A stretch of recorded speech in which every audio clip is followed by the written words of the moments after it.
Hey, welcome to Frank's Retro Stuff. I recently took a trip to an amazing vintage toy shop out in Blackpool, bought some cool things and got a lot of cool footage. Let's check it out. Frank's Retro Stuff! Got 4 prizes, I think they played so well. Anybody else want to join us? I'm done there. Next race will start very shortly. Oh my god, that's so good, guys. Yeah.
If you want to nip around. Oh, amazing, and that'd be have great, yeah. A closer look. Apologies. No, don't worry at all. Bit of an untidy mess. You are quite alright, thank you for that. You can get a bit closer then. Yeah, just...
So while I was in Blackpool, I ended up picking up a ton of things. I'm going to really quickly just show you through those, tell you some of my favourite pieces, and probably throw up a few comps here and there. So just to start off, at one of the car boot sales I was at, I picked up these League of Legends figures. Out of the box, I do have some of these already. They were 50p each, and I picked them up just to go with the rest. Not really any value in those, but yeah, nice little find. Knowing me as well, you knew I'd find some VHS while I was there. While I was at one of the car boot sales, these were 50p each. I got Wallace and Gromit, A Close Shave, Street Fighter, The Ultimate Battle, Van Damme. This is such a good film. The Empire Strikes Back. This is the digitally remastered version, but for 50p, not a bad find. And to top off the VHS haul, I picked up this Star Wars trilogy. It's not in the best condition, but always nice to find when you see it. And again, 50p for the whole collection. Really, really cool. I'm going to attempt to show you this without dropping it everywhere, but I've also picked up this The Wind in the Willows board game. It's a super simple game. I'm just going to quickly show you the pieces because these are why I bought it. I thought they were really cool. Just tiny little Wind in the Willows characters. The dice is in there and the game. And this is just such a simple game. It's literally just Snakes and Ladders-esque board game. And I just thought it was a really nice piece. I picked that one up for a couple of pounds. It just looks nice in the box. I'll probably move that on at some point. But these type of things, I like that nostalgia about them. Now, the last thing I bought at the car boot sale was this Predator figure. I believe it's the NECA figure. This is one of the newer ones, 2000 and in between 15 and 18. I can't remember the exact date, but I just bought that to resell at one of my toy shows. Nice little find. Now on to the actual vintage retro stuff. While I was at Brooks Collectables, Mark, who's there, I've been in before, follow him on Instagram. He was telling me about the sort of troubles I've had at the toy museum, and he did let us go around, which was really cool of him. I bought a ton of stuff of him. I'll show you that now. He gave me these for free first, just because I was going to buy them, and yeah, I told him I collect comics. They were really nice, pretty cheap. I think they were about £8 each, but yeah, he gave me those as a gift, which was super nice of him. So please follow Brooks Collectables on Instagram, YouTube, any of that stuff. And if you're in Blackpool, go to the toy shop because it's just amazing. I bought this April O'Neil figure just to add to my collection. I think I've got her or had her in the past in a box somewhere, but yeah, it was just on the shelf, and can't go wrong with some vintage turtles. These two figures I got were from Captain Planet. Now, I've got a few Captain Planet figures, but none of the other characters who go with it. I thought these were really sweet and they'll sit nicely in my collection, but this one here, it's super mad that they used to sell stuff like this to kids, so I'll see if it still works. It's got like a flint inside of it, like you'd have in a lighter. And yeah, can you see the spark that comes out of it?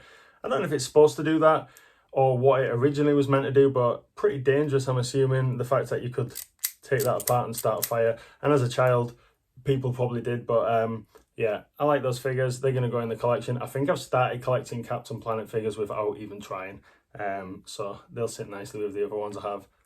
Also, in one of his cabinets, he had these She-Ra figures. Really cool. Don't have any other She-Ra figures, but I see them about now and again. They don't crop up often, but I do see them, and I always think I might take a punt on those. This time I did. Yeah, super cool pieces. Not even sure. He does some kind of weird heart action, and if you see that, you press the button and it pumps. But yeah, nice. Just vintage figures. I'll probably move them on one day, but they were cool to see and cool to pick up. This next figure I got, I've not had since I was a kid. I did have a few of them. My mum probably either donated them or gave them away when I moved out or something. But yeah, it's got to be Daniel's son. Cobra Kai's hot at the moment, and the Karate Kid was cool. I also like the fact that the action, so he had two on the back. He had the arm and the leg kick. This leg kick, see it? It's so pathetic. So like literally that is the action. But, you know, Daniel LaRusso, you can't go wrong with some Cobra Kai. I know that they are, the guys from the Karate Kid are doing their rounds at the moment at Comic-Cons and stuff. It would be cool to meet them. Those movies when I was a kid were just so awesome. I think everybody I knew wanted to be into some form of Kung Fu. And yeah, these figures are just Really, really cool. And lastly, I picked up this knockoff wrestling figure. Wrestling Karate Kid knockoff, I'm not too sure. It's either a Sun Gold, Remco or something. I mean, it possibly even could be a Sly Stallone knockoff, but that was such an awesome find. I love the knockoff stuff, and that's going to sit really cool with my other wrestling knockoff figures in my collection. So thanks for watching. If you're new to the channel or have previously watched videos and you want to hit that subscribe button below, it really means a lot to me. And thank you very much. I'll see you in the next one. Hope you enjoyed the video.